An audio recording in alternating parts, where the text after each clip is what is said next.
Welcome to Podcast 83, a regular look at the news, stories, and trends related to Michigan's 83 counties from the Michigan Association of Counties. Good afternoon, everyone. Welcome to Podcast 83, the podcast put on by the Michigan Association of Counties. We are doing part 2 of our year in review.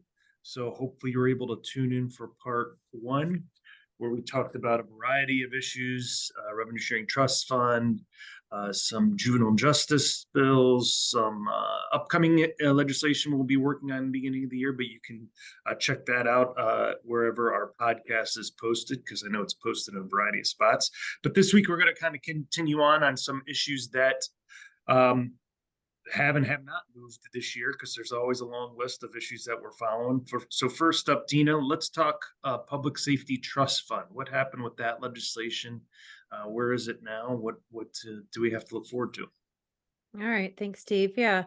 The Public Safety Trust Fund is a two-bill package that was similarly modeled after our revenue sharing trust fund bills.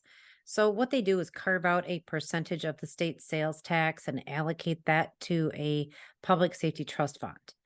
And then distribution out of that, some of it, that revenue, the revenue is 1.5% of the first 4% of the state sales tax. That goes into a fund. Part of that revenue would be sent to the department for some public safety initiatives, but also would be sent out to local units of government based on their portion of violent crime throughout the state. We'd worked really hard on trying to figure out how we could get counties recognized in that legislation, and worked with the primary bill sponsor, Representative Farhat, to really try and explain how important the county role is in public safety. It's not just boots on the ground police officers, it's also our jails, our justice system, and some of our rehabilitation courts that we run. So, as the bills moved through the process, it was a little bit of an up and down. At this point, they've passed out of the House. They are waiting action in the Senate, along with the revenue sharing trust fund bills. And counties that provide law enforcement to local municipalities that don't have their own law enforcement would be eligible for some of these dollars. Now, I can't tell you exactly what those dollars are going to look like, because it's different all across the state, and it's based on a 3-year average of violent crime. So it's a little bit of a complicated formula, but I think it's the legislature's way of really trying to get more money out there for public safety officers and to kind of crack down on violent crime. Really stemmed out of the city of Detroit. So, the city of Detroit's really looking to crack down on the recurrence of violent crime and violent crime in their city. But the legislation has it capped so that only 25% could go to any one municipality. So we'll see where they go. So for counties, it would essentially be the counties that could potentially see the most money, if any, would be counties that are higher crime counties that are providing law enforcement services to an entity that is not providing any law enforcement. Exactly. Now, would there be required contract or something, or contract, no contract, or is it silent on that? It's kind of silent on that. Now, for those counties that do have a contract, the townships that receive the money have the ability to pass those dollars through to the county.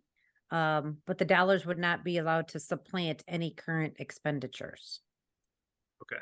So they couldn't cut funding because they Exactly. this funding. Right. Exactly. So obviously, yeah, like you said, a real focus on higher crime areas, obviously across the state and probably across the country. Hiring police officers is difficult, so they're trying to get some more funding there to increase the attractiveness of the job as well. So, all right, well, thanks for that update. We'll keep an eye on that. Obviously, 2 carve-outs of the sales tax competing with each other a little bit, so we'll see where those 2 issues go when you're referring to revenue sharing trust fund and public safety trust fund bills. So hopefully, we'll get an update on that after the new year as they start working through the legislature. Moving on to another issue that's kind of been out there for a while now, and I think we're starting to see the effects of it, and it has to do with the designated assessor legislation that was passed. I think it was about 4 years ago now. When that, Yeah, 5 years ago, about back in 2018, we worked on it. yeah. Why don't you tell us a little bit about what that legislation did and what we're talking about as of now? Yeah. So back in 2018, we spent a long time looking at assessor responsibilities and dealing with the problem that the Department of Treasury has had with, tax rolls at the local level really not working out the right way, the way they're supposed to. Um, and having, municipalities go back year after year to straighten out those tax rolls and figure them out because we all want, fairness and equity across the board. So having a tax roll that really isn't accurate is extremely problematic, not just for all local units who receive that property tax revenue, but also for the Department of Treasury. So they went back and said, hey, how do we clean this up? What do we do? And counties, you're going to have to play a bigger role in making sure that these tax rolls at the local level are operating properly. So what happened was they created legislation that said, look, if a local unit of government has been going on for a significant amount of time and they cannot get their tax rolls done the right way, they need to have a designated assessor assigned to go in there and really clean it all up. And that designated assessor was the responsibility of the county government.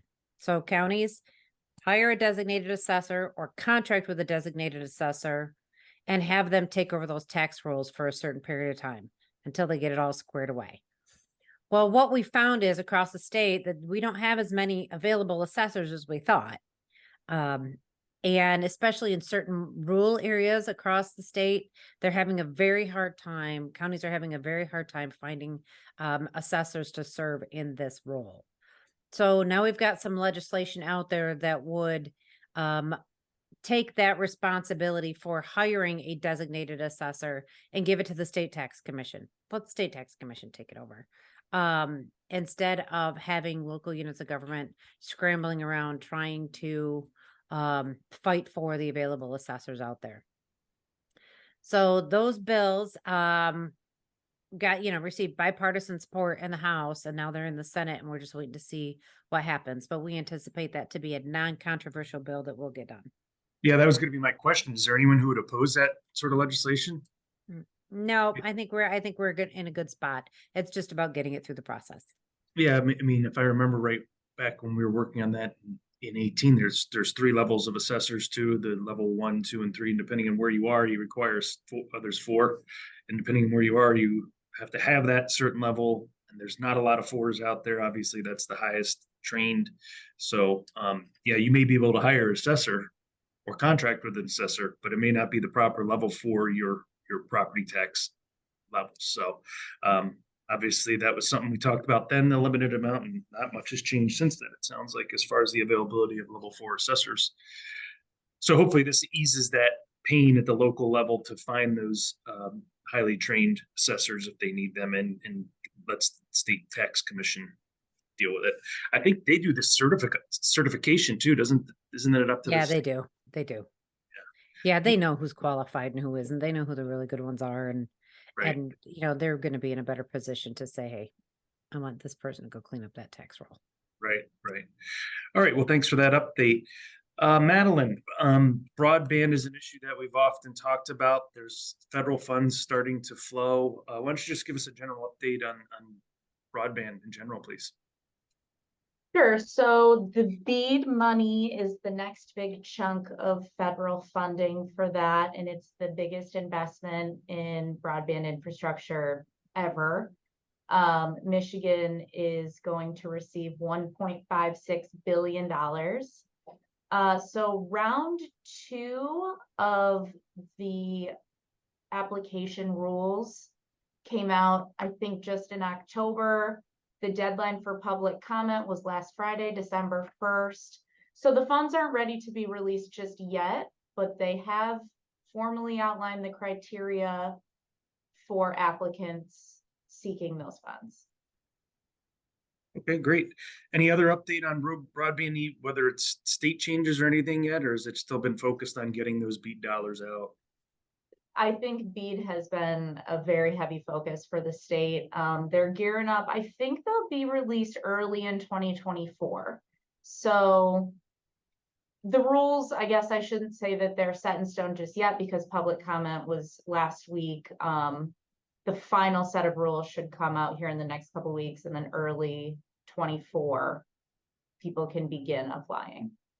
And who can apply? Is it just any broadband provider? Can government entities apply? Who can apply? Yeah, so under this plan, counties, local units of government can apply for these funds, which is awesome. I mean, there are stipulations. The Michigan Telecoms Act, it's in statute that a local unit has to put out an RFP, and there have to be fewer than 3 eligible bidders in order for the county to participate. So there are stipulations, but there are stipulations that have been in place for a while now, and there is an opportunity there. And I think there's examples across the state where locals have done the build out, and I know different areas are looking at it at different levels. Clinton County, Allegan County, Oakland County did it a while ago, where they've actually done the build out and then they contract with the provider to actually provide the service. It's not the county obviously providing broadband, but they've done the build out, right? Yep. Good. And that option is there under these dollars. Okay, great. All right. Hey, Sam, there's some legislation that was introduced I'm not actually sure when it was introduced, but there was a lot of discussion about it late in the session, dealing with minimum staffing. Can you talk to us a little bit about what that legislation did, who it applied to, and where that is right now? Yes. So back in the spring, Representative Hodsma introduced a bill to make minimum staffing a mandatory subject of bargaining. That bill didn't really get traction until this fall, and it was amended to only apply to Public Act 312 employees. So those that are subject to binding arbitration. So, police, fire, sheriff's deputies, soon to be corrections officers. I believe that bill has been signed. Timeline wise, again, that had a hearing back in September. It was amended a little bit after that. Eventually it was voted out of the committee on House Labor, but it was never taken up on the House floor before they adjourned. So there's a couple of possibilities there. Either we won't see any movement on it moving forward until the House fills those 2 vacant seats. However, it's a the bill has bipartisan support.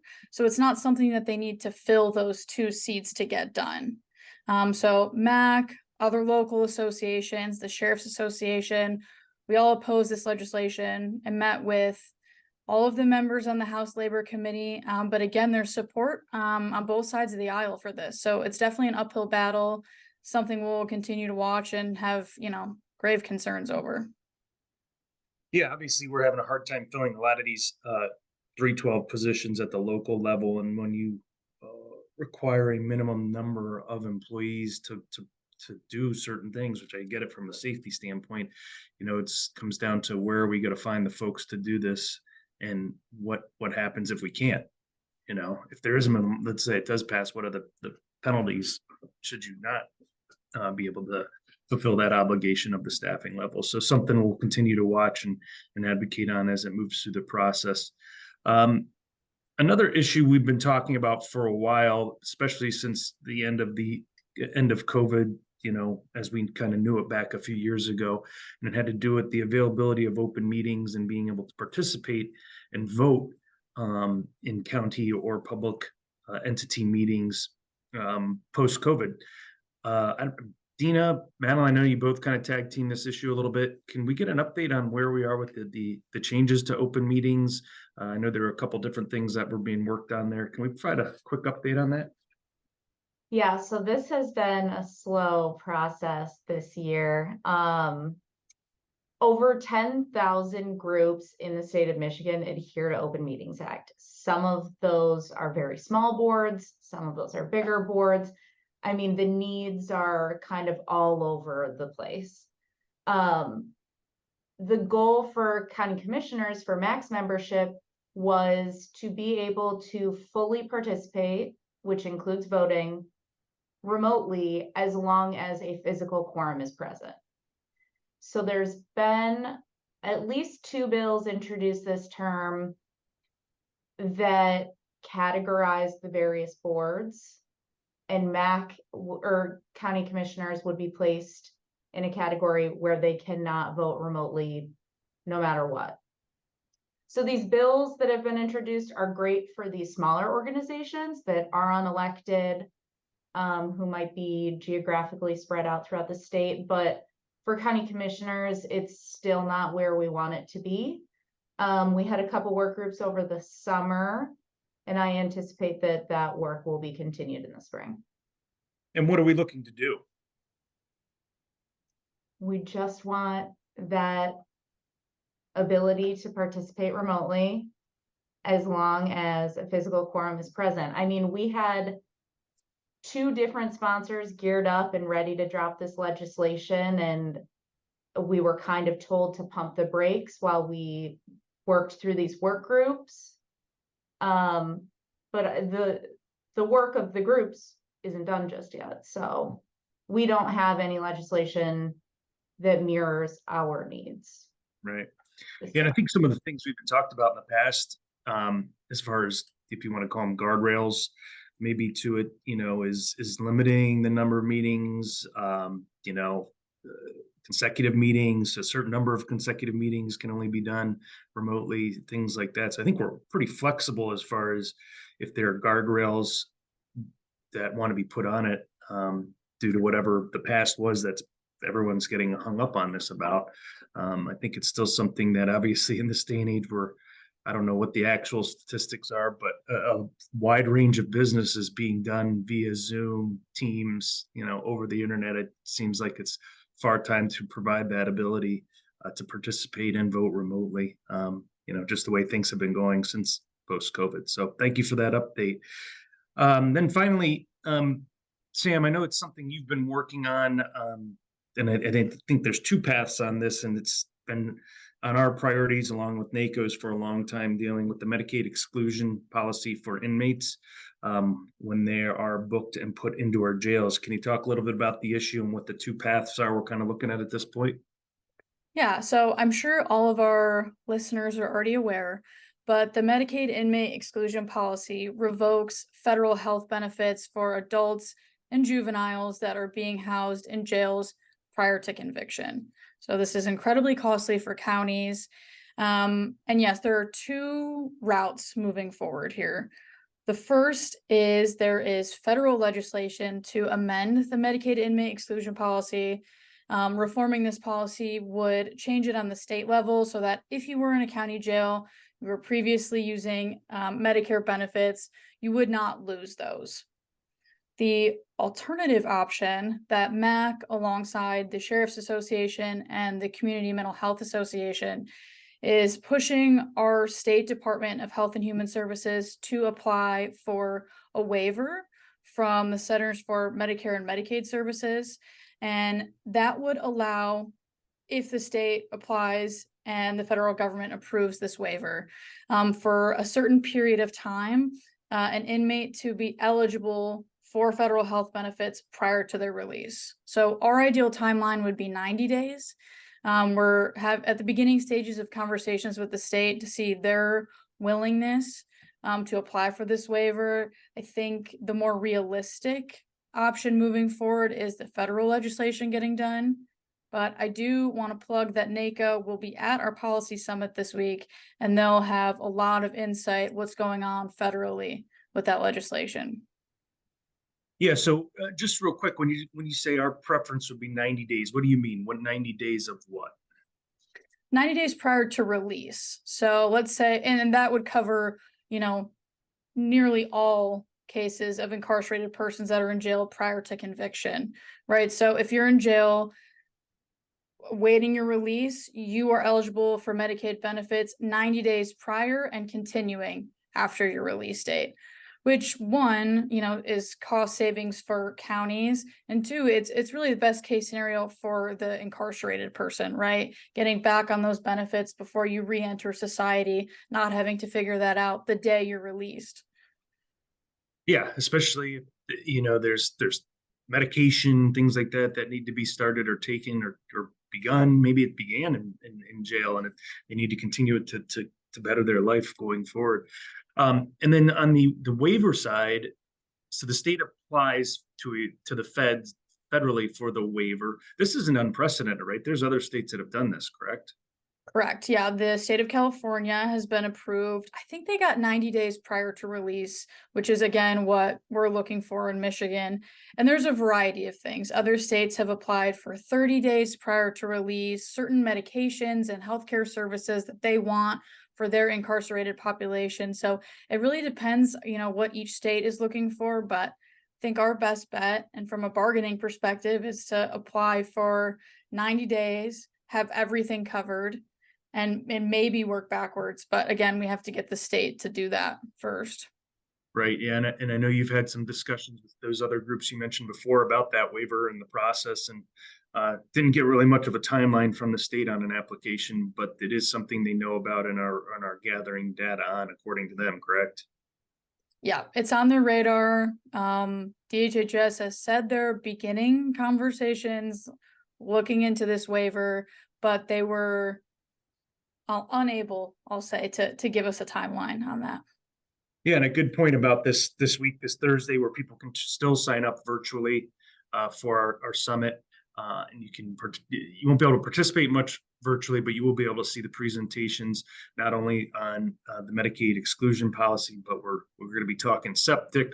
MSU is going to be in here talking about some research they've done recently on services that counties provide. So you can still sign up for that if you haven't yet to participate virtually on that. So with that, I don't have much on my list. Did I miss anything that you guys wanted to talk more about? All right. Well, great. Thanks everyone for participating. If we don't have another podcast before the end of the year, have a happy Christmas or Merry Christmas and Happy New Year. Happy holidays. And thanks for participating. Thank you for listening to today's episode of Podcast 83.